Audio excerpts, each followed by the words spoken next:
Chers téléspectateurs du micro du Pasteur Bobo, partout où vous êtes, à travers le monde, nous vous disons bonjour ou bonsoir. Ça dépend de l'heure à laquelle vous nous regardez. Avec nous, nous avons l'honneur de recevoir monsieur Paul Daniel Kisuka Mbala, écrivain, activiste politique. Avec lui, on va essayer de parler République démocratique du Congo. Il vient de publier, je crois, il va publier son deuxième livre, l'article défini. L'article défini, on va essayer, il vient de Lucerne en Suisse. Bonjour, monsieur Paul Daniel Kisuka Mbala. Bonjour, Pasteur Bobo. Moi, je vous ai présenté, si on vous demandait de le faire vous-même, comment allez-vous le faire? Oui, je suis Paul Kisuka Mbala, activiste en droits humains, et donc je suis auteur et je vais publier dans les prochains jours, donc à la fin du mois d'avril, mon deuxième livre qui est un récit engagé. Il a comme titre l'article défini. Et le tome 1 a comme sous-titre Médiocrité sans pareil et logorée du système. Théologien de formation, votre premier livre c'était Le réveil pentecôtiste dans le monde et en RD Congo, pouvoir et religion, une relation ambiguë. Mais aujourd'hui, directement, vous verrez à 190 à l'heure, virage directement, c'est l'article défini, maintenant c'est politique. Mais de toute façon, le premier livre, c'était un essai, mais il avait comme un sous-titre « Pouvoir et religion, une relation ambiguë ». Il y avait aussi de la politique dedans, parce que nous sommes dans un temps où notre pays va mal et nous ne pouvons pas mettre la politique de côté. Et donc, même dans le premier livre, donc, il est aussi question de politique, puisque pouvoir et religion, relation ambiguë, donc pouvoir politique et la religion. Donc je suis toujours dans cette thématique de la politique. Que répondez-vous à Kabila qui déclarait que même Jésus, à son époque, n'avait pas dirigé une commission électorale? Ben, vous savez, Kabila, c'est un touche-à-tout parce que il n'a pas une formation scolaire digne de ses noms. Parce que Kabila, c'est un imposteur, parce que Kabila cherche à se justifier là où il ne fallait même pas, mais c'est Kabila qui, lorsqu'il a besoin de ses serviteurs de Dieu, il leur demande, n'est-ce pas lui qui a appelé un jour au stade Camagnola pour prier pour le dialogue intercongolais et qui a eu le déluge ce jour de prière. Donc Kabila ne sait pas quoi faire. Kabila, bon, moi je parle de lui comme un damné, un perdu. Donc voilà, il ne faut pas suivre les commentaires de Kabila, c'est l'ivresse du pouvoir. Est-ce que le pouvoir et la religion, ça peut marcher? Mais bien sûr. Oui, ça peut marcher du moment que il y a un bon pouvoir qui est en place, qui respecte le texte et qui respecte les hommes religieux. Ce n'est pas le pouvoir qui va chercher les hommes religieux afin de les corrompre pour son bien. On ne parle pas de ces pouvoirs-là, mais ils peuvent bien cohabiter, On a dans le pays développé le pouvoir qui cohabite avec le monde religieux. Comment ça ne marche pas? Mobutu disait à César ce qui était César et à Dieu ce qui était Dieu. Ces versets-là, c'est hors contexte ou bien c'est dans le contexte? Oui, beaucoup de gens emploient ce verset hors contexte parce que si on revient dans l'évangile de Jésus-Christ, selon moi, en tant que théologien, Jésus-Christ s'est adressé au même public.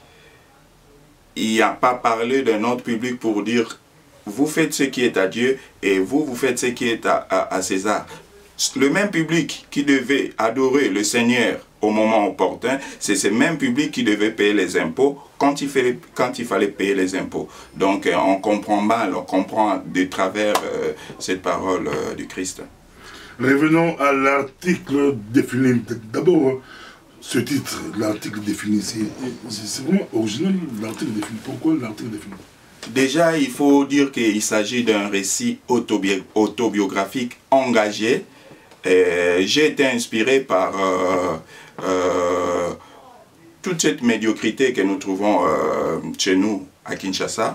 Et l'année 2016 précisément m'a inspiré pour trouver ces titres, parce que les politiques se sont tamponnés, ils se sont donné des coups à cause de l'article défini, je pense bien, de la Constitution, l'article 70 et l'article 73. Donc c'est l'article défini où les juges de la Cour suprême ont mal interprété en faveur de Kabila. Et moi je suis inspiré par rapport à ça. Mais qu'est-ce que vous voulez précisément dire là? Non, mais là, il s'agit d'un condensé de ma vie. Ça part de les études, de mon combat politique et puis de l'avenir. Et je soulève aussi certains médiocres de ce système chaotique du temps de Kabila. Et je leur adresse en fait la parole pour dire qu'ils sont médiocres, ils n'ont qu'à partir et puis laisser ce pays entre de bonnes mains.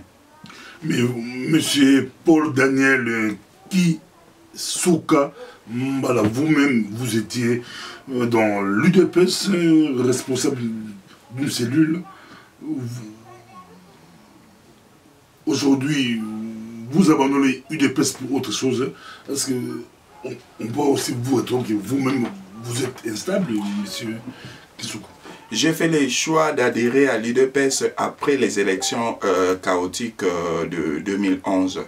Mais laissez-moi vous dire que le parti n'a jamais été organisé. En tout cas, je parle de la section suisse. Pendant... Là où vous étiez? Oui, j'habite en Suisse et puis c'était l'UDPS. Mais qui devait organiser? C'est vous, non? Oui, mais quand on est ensemble, il y a un représentant, c'est en fait lui qui donne le cap, mais c'est vraiment quelqu'un d'incompétent. Et puis, depuis toute cette période 2012 et jusqu'à quand j'ai quitté ce parti en 2014 ou 2015 plutôt, après notre voyage en Belgique pour l'anniversaire de ces partis, nous n'étions que 3. Sur l'ensemble de toute la Suisse, imaginez un parti comme l'UDPS avec 3 membres seulement dans ces partis. Donc tout ça, c'est lorsqu'on confie un parti politique na Monokomboka, parce qu'il est de Kabeyaka Mwanga, on lui donne, voilà, prend ses partis et il ne sait pas quoi en faire. Et moi, j'ai parlé une fois au téléphone à Félix Tshisekedi de venir en Suisse alémanique afin de redynamiser ce parti. Bon, c'était qu'une promesse sans lendemain, parce que nous ne sommes pas Moïse Katoumi, nous n'avons pas d'argent, et puis ils préfèrent les gens qui ont l'argent, voilà. Vous avez accusé, mais c'est pour êtes-vous sûr que grand parti comme UDPS et Zalaka, 3 personnes en Suisse, 3 personnes en Suisse, en Suisse, ma femme de Bélé, à Genève, à Lausanne, à Lucerne, à Berne, et tout ça, trois membres, pasteur Bobo Kotikamo Elegate, est-ce que Magambola a Eliasso? Na bandeli lisusu na lingala pota musolo poto ezopesa mobulu tozalaki misatu mutu te alingaki kokota na UDPS oyo eza kokambama ti lelo na oyo aza représentant wana sikoyo nayebi te lokola ngasi na sukola maboko ta musu batikala mibale oyo amoni azalaki représentant ya UDPS na Suisse de octobre 2012 jusqu'à février 2015. Aya et pas pasteur micro pasteur Bobo Robo ya été rolobaki nga nazaki membre et puis nani azaki na carte puisque nga na souleva likambo ya carte ya parti politique na lobby tozomona watangu Strauss-Kahn na France babendi na Sarkozy babendi nani boye Hollande secrétaire national ya parti socialiste alobaki na bango nini bozongi sa carte. Nous avons ça l'activité politique avec une compétence moroboye. Yangoana tika l'évêque aloba les médiocres. Les médiocres sont aussi dans l'opposition. Mais c'est pour avant tout le temps pour Yati j'ai sur Yemo Yati j'ai 2012 Yemo moi vivant. Yemo soit qui la Suisse on embête à plein qui aux États-Unis plein, qui dans Londres plein, partout à Tamoulo, il y a plein.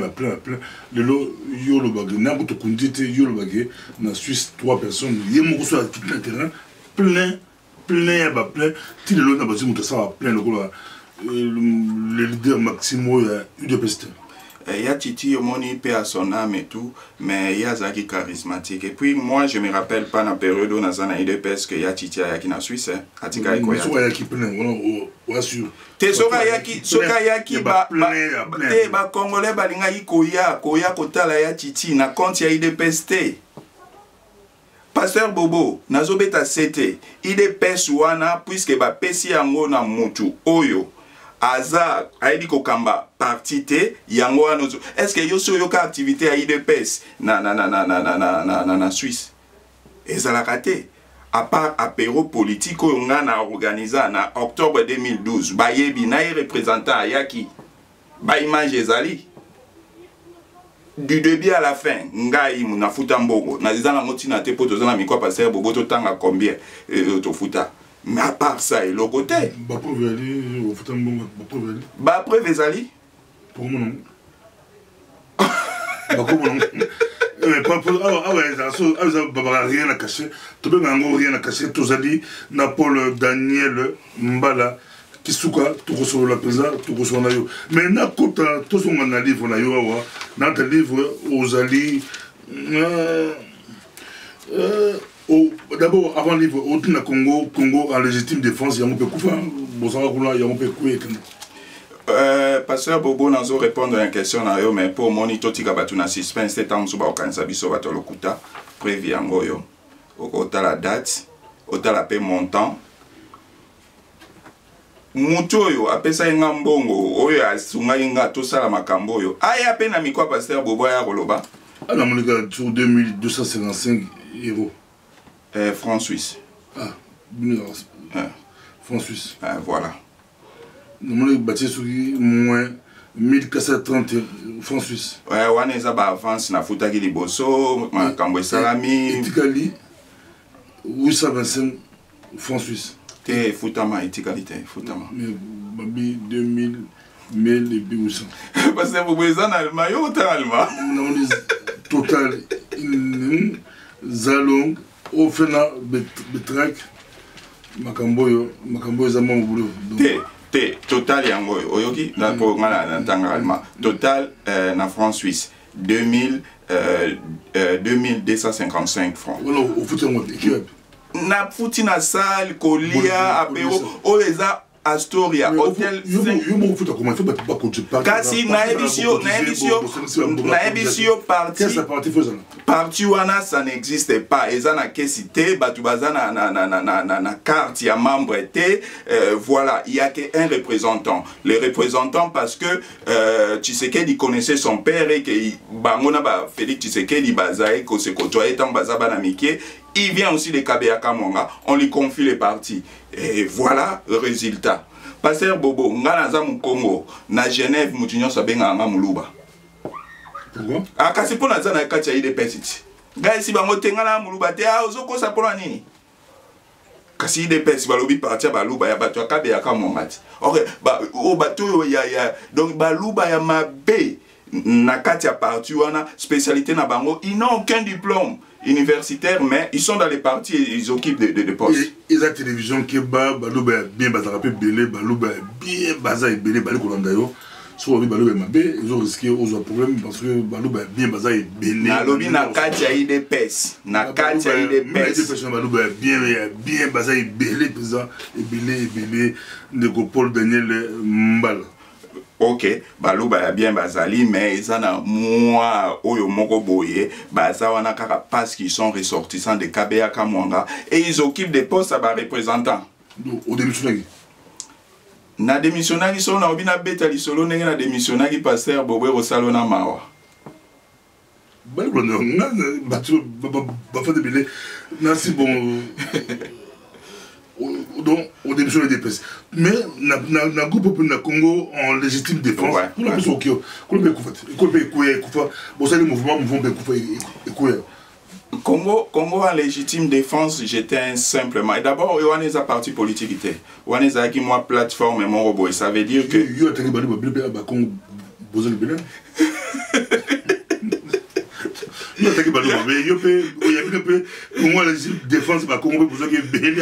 Mais comment il a moi Congo puisque tous les Kabatubaya mais Batubazo yaka Congo ne forcez pas quelqu'un Batumususu mais au comprend Baluba ezali kamba comprendre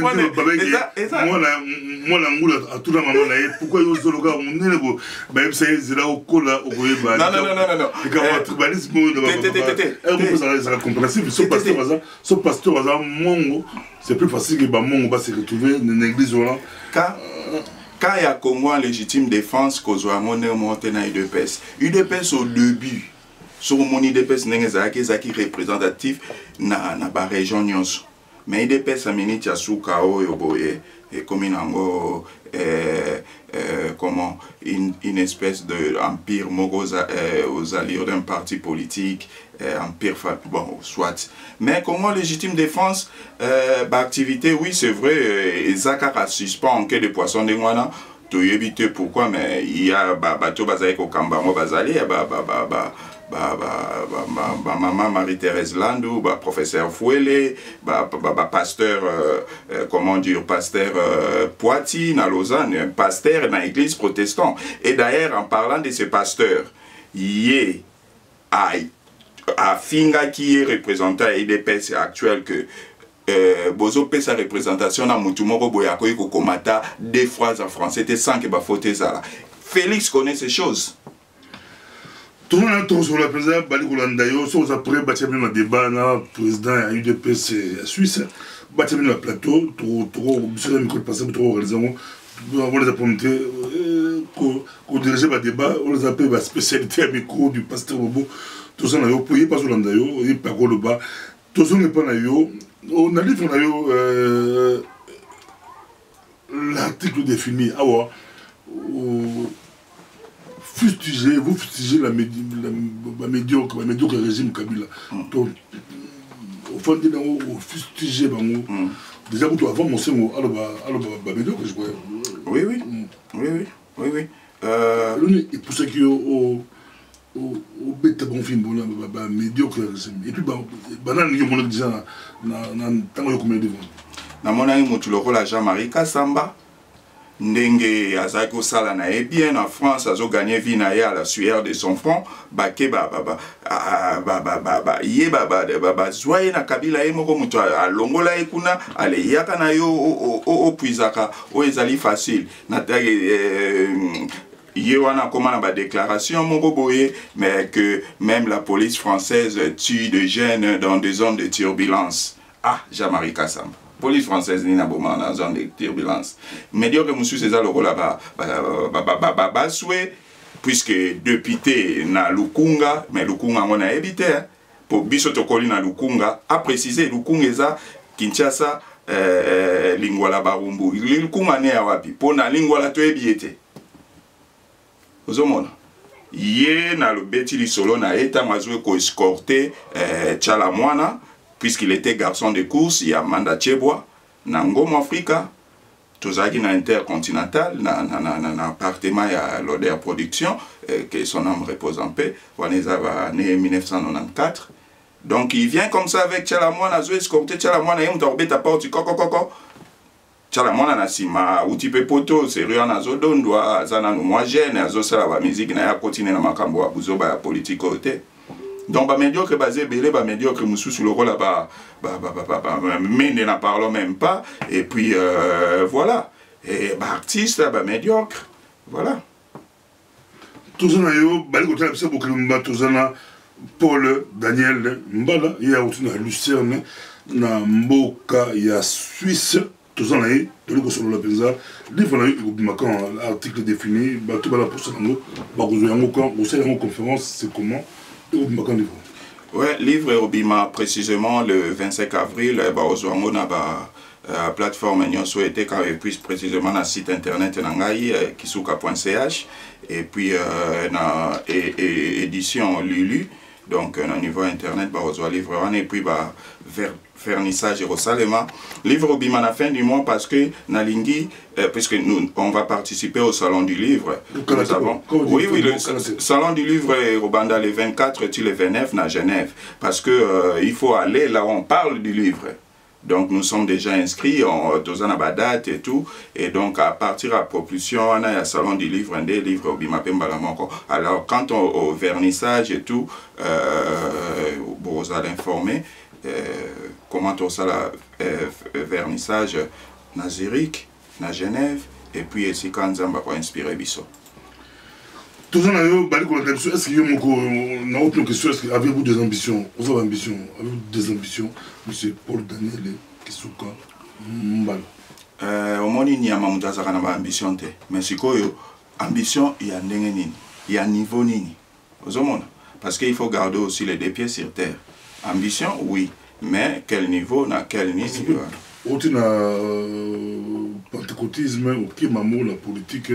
Ambition na yo députation, ambition na yo landa musapela nzokende o sénateur, ambition na yo osuka pi mulai ya musapela yo po ba congolais po se mtutu ab ambition ameka lokola o wana amekaka atanga pété atanga ta mekaka pourquoi pas biso yo ambition na yo esuki yo api.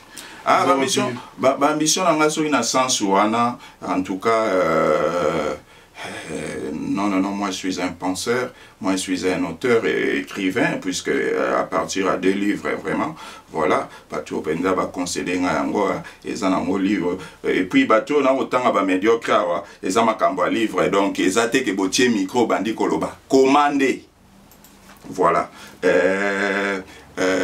Ambition, oui, mais pour le Congo et Kende Liboso, mais qui est comme député dans la élection, mais ma biso a une machine à voter. Jamais. Biso a le babi balukuna te médiocre. Entre occupation et élection, yo, au-dessus du colon et fan de web. Pasteur Bobo, biso banda to banda koloba makamba occupation. Tilelo, tout change à terre. Tout ça n'a qu'à point en occupation. Élection talibisote. Est-ce que vous avez vu qu'en 2011, moi je m'étais opposé que l'élection a et seulement que la terre politique n'y soit pas boycotter l'élection, nous irons pour les élections avec l'imposteur. Image ça sur internet, tu nous as fait cette émission avec Babi Balukuna. N'a invité bandana comment dire bandana Belgique qui na Suisse. Tant que bakanga qui est na kanyama, tant que kanyama tiki est, ngana futela ebiye na obiso ngamba muna poto po mutaliboma mo kuna roya okangayo et pesi subuzoba azonga na poto tanga komi abenga Paul na komi ayebi mais médiocrité toujours comprendre en côté toujours comprendre était médiocrité ninyo soif ya pouvoir na voilà confusion babi pe afana la tiji ofandona babi afanda azotala yo futela babi Aya awangana. Bali côté ça beaucoup maintenant Paul qui sont comme UDPS yo obi au centre il y a occupation mais au côté UDPS en 2012 UDPS a eu la vision il y a élection yo côté UDPS on a côté qui déjà puisque mentor nangai muto non il faut militer dans un parti. Alors UDPS on a côté que ça UDPS a élection volée je dis en octobre 2012. Alors, tout ça, on a un niveau de biso à Suisse, puisque ngai idée n'angeza que biso diaspora de mututo mema lobiko pona Congo. Alors, tout parti le rôle de pes ndenge toza ekoko la to monango parti maintenant tu es totie mutu pour buzoba. Mentona. Buzoba. Mentona. On a question voir mentona. En tout cas, Batubali Mbisanga et puis est-ce que na lobi la pasteur Bobo lokola ye choisir ko sala lobi parabole devant Batu Nasima que loba kombo bon mentor na kombo na ye monsieur Kankaf. Monsieur Kankaf. Pourquoi vous mentor? Mais mentor, ça se définit comment? C'est quelqu'un qui me montre le chemin politiquement, comment, et me donne des idées et tout. Vous appartenez? Non, non, lui n'a pas un parti. Lui, c'est comme un philosophe. Il écrit, il publie, et il donne de direction et tout. Et quand il a besoin de moi, il me confie des missions. Des missions? Mais bien sûr. Oh, il me confie des missions. Mission, et une diaspora, quel genre de mission? Mais tu vas dans la Suisse. Suisse, c'est un gouvernement à Berne. À cause de la confiance que Paul tala makambo tala makambo tala makambo. Oyo, pour yo lingito pe ça ba exemple. Heureusement vraiment la commission nzambe na la biloko. Pour ça na yika mapoko pamba boy passer bobo au mona on dirait tala ba aventureux pa pamba makambazo bazo olobela biso ka pona micro ya pasteur bobo. Eza ba mission mbele. Lokola oyo. Et la mission ya conférence des évêques suisses, Senko ya Suisse. Oyo, Stade Lucerne, Stade présidente. Oyo, par rapport à réveil pentecôtiste dans le monde. Oyo, le rôle président à Bino à ville, na Binoni.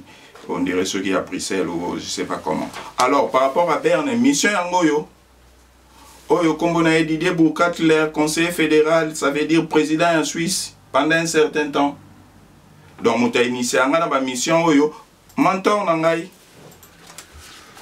Tout ça, vous avez UDPS dirigé par Félix Tshisekedi à Zui UDPS, na vision à Sika, na Makambo Sika, ce que vous avez repêché aux hommes, au fustigé, Mabakala, mais ce que vous avez rénové, vous avez repêché une dimension à Sika. Wana Yesu Fazonga. Yesu Benda Zonga Yesu na Mukile Ase. Mais Barcelone, quand on a Canada UDPS, quand on a Pasteur Bobo, Tokenda anniversaire à partir de 2015 na Bruxelles. Tokekuna Tokekuta bana ya Tshisekedi. Puisque bana ya Tshisekedi ils sont très influents. Dans lobby Félix Tshisekedi était bana ya Tshisekedi mususu très influents dans la UDPS. Notamment comment il s'appelle encore son nom reviendra. Et puis, kuna tant que cela qui wana, tu vends na mesa na un certain Jacques Moana Tshisekedi. Faites un web. Mais faites à partir de notre anniversaire à partir de février, kuna na Bruxelles. Place toi Bruxelles. Non, hôtel, je ne peux pas dire quel hôtel. Via Zarina Kati, mais biso tango to Suisse tango to komi makambusi to koma retard, c'est particularité à représenter sous ces anangoka ba retard, to koma retard et puis to landi bango sikoyo et sika bakenda ikomela. Kuna groupe bababi balukuna na comment il s'appelle on dekonaza kuna na Kinshasa na Souke Belelo ola Donking. Papi Cholenga. Puisque fait ça IDPS tu n'as pas de dépester. Tu as des dépester dans le solo, mais na fait tu as nazalaki. Ba meli, ba consommer, ba siminzela ba kei ba futite. Mukole sika abimi na cuisine a komi korale danger. Muta ofuta 100 €, salaki 100 €. Muta ofuta facture wana zate, ngam na futa facture wana. Mwana Tshisekedi azawana. Azo ganga. Webi kombo mukolo ba. Natanga lisusu po yo lingi to tanga. Balkonda. Eme bolumbu. Ngam na futa sawana ale kitipe. Batu ba konsomaki babi balukuna ceux qui papi cholenga na bana basi bazaki. Oui mais on a en tout cas babi balukuna azai UDPST, papi cholenga azai UDPST. Mais ils ont consommé au nom de l'UDPS. Ba mille devant, ba mille devant. Yo cadre UDPS au foutre les bons mabza. Tenga cadre EDPS et il fait Paul Daniel Mbala fait tableau bambaza membre EDPS ba profiter la bango na kanene zalaka asa bobo moni médiocrité oyo hein pasi alors nazonga li solo tant to komi sikoyo place wana te omona sikoyo bona oyo azalaki secrétaire Parsec ya Tshisekedi et PNV ya Tshisekedi te omona mona Tshisekedi comme nezo ki manga li souci ya jeune boye fala kombo ya kaka to bandi ko négocier que non biso il faut tout un président outil Suisse tala kutu représentant en Suisse alémanique wana ye représentant zogoba amemeli papa Etienne ba cadeau donc il faut appeler ça ba cadeau wana ah bon appel nanda kulisusu ah bon bandimi lobby dimanche il faut boire nanda ku pasteur Bobo tolongwe place wana sika fete ezalaki tala ka to outil Suisse mboka malili na butu wana tala biso na mambo rendez-vous yango wana biso zaki nango wana zela mokombo so azanga mokila ye kosilisa na mwasi ndumba kuna babengani na sokolo na lobi muluba ozoloba na ngai babengani na représentant mususu muluba ya Irlande alibake otala Tshisekedi nanga mutu ba négociaki nini natikali iolela donc Balandio Baukio, tous ceux qui sont famille à prompter, tika papa, tika famille kan, en famille, bilemo boye, beaucoup ambiance, bilo, beaucoup de mambo, beaucoup au milama sanga, bolexi air, famille abatu, monde bilo, le kamutu famille, ah famille abatu. Nas na pas c'est bango tout, namba Félix Tshisekedi na micro de pasteur bon, na ça une émission le temps c'est trop le street tout chinayo. Dans l'émission, elle a clairement que na bango tout va la politique, yé mo ça la politique. Na bango tout, dans la politique, yé mo Félix dans la politique. Bon, so papa la bango à sa collègue na santé na bago gérer papa. Da Paul Daniel Mbala ça wala ça na parti. Ouais d'accord, papa Koli nandako na ye, ban na bago gérer ba audience. Mais qui n'a rien à voir na parti. Pose la bigoté. En tout cas, nako tanga bana Tshisekedi mibale mususu so pesinga livre je l'ai cité dans le livre mais o mususu kombo kimité c'est Jacques tango to vanda kiwana wana Geneval nano isalamite so mutakufa na matongi ndejo wana Moïse Katumba kufa na matongi siko ngana lukaki na kuta na ya après Geneval na tala lisu tempérament na wana zolo ba Jacques qui est médecin ils sont très influents dans l'UDPS très influents car pona bazu pouvoir teta mususu ceux qui peuvent lobby du pouvoir, au moins, on appelle Maseke Bimi. Non, ils sont dans l'IDPS. L'IDPS, c'est comme le Romorobo et il y a Libota. Tout ça, Jacques Mbala, Paul Daniel Mbala, les amis de pasteur, en tout cas, on a dit qu'on s'exprimer, mais besoin de tout là, ils ont tout là, mais tout là, vers la fin, le livre, ils ont mis le 25, livre, et qu'on. On a foire les livres, on a la couleur, et puis, les gens qui ont autant de langues, soit dans site, soit dans le site, et Zalaka, déjà, mais tout le temps, on lance message, tout le temps, on lance message, il y a le big qui combat les années. Tout ce que ça a combat là, on a pour ça, naïba combat là, il y a tellement de mais Kampf. Mein Kampf wana wana ya Hitler. Oui oui. Monsieur combat là yo ezanine. Combat là yo. Au fustiger UDPS, au seul moyen UDPS. Au fustiger banine mais yo moko combat là yo ezanine. Comment aux hommes à venir il y a mboka la biso Congo. Wala to pression maloba bali kolanda yo tala bango penza la caméra. Combat là yo ezanine. Avant de passer au peu na souka, ceux qui ont le livre na souka mais tout ce que ça va. En tout cas, merci la question à pasteur Bobo. Et puis le rôle de comme Mein Kampf, donc je profite aussi pour le bac. Dans le livre, il y a une comparaison, il y a Hitler, démon yazo dirigé dans Congo kuna donc na pesi ba ressemblance au bazanango. Démon. Ah, il y a tout le temps à na Congo démon ni naza nazo régner na Kinshasa. Ba Félix ce sont des médiocres, mais les ana démon nazo régner wana. Donc voilà, des mots en combo je sais pas, alias Kabila, Joseph, Hippolyte, je sais pas quoi. Et voilà. Na question tuninga isikoyo pona loba que nino vision nino ngana za nango pona combat. Vision nga eza simple, vision ngo pesi komi koloba mana batu mwa mingi to so komi pena ba tête ya combat oyo bakoye ko kamba combat et puis biso nyonso to yesi mana bango ba lakisi biso nzela eza lokola batu loba ba magicien poyo kasavubu eza batu lokola ba Patrick Mbeko eza pe batu mosusu bandeko basi batangi sikoyo biso il faut tout coffrer passage tout rendre les choses simples afin que Batouana babanda kosangana et puis tout même combat mais il faut te cotiser, c'est ça. Mais si tu cotiser na boulou yekete yango no moni combat il faut te canaliser yango to pona ba leader à ta collège mo ba leader o ba okamba combat voilà to comme na niveau na siko. Parce que tu vois qu'il y a des cas qui boudit, tant ils ont et puis il n'y a pas de changement parce que même l'opposition là-bas sont des médiocres. Merci beaucoup. Et c'est là que Malbalansu, quand tu rappelles que l'article défini, Kalaté, n'a toujours à l'affiche l'article défini, très bientôt. On a partout, on a livre beaucoup de plus en plus Congolais, de plus en plus Eza qui toque mingi comme on a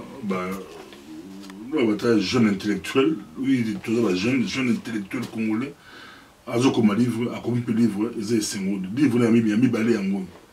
Tokoma erozala malamu, tokoma erozala malamu. Et bon ta de comment quoi comme livre, bien sur le monsou na ye, bon samba na yo pe comme livre. So nego ça ne débat, yo pe comme livre. Bon fan na plateau, bon ça débat. Le pôle qui se voyait en 2000 ans, à tout commenter au Yabosa débat. Merci d'être mon ami prochainement. Merci. Merci, Pasteur.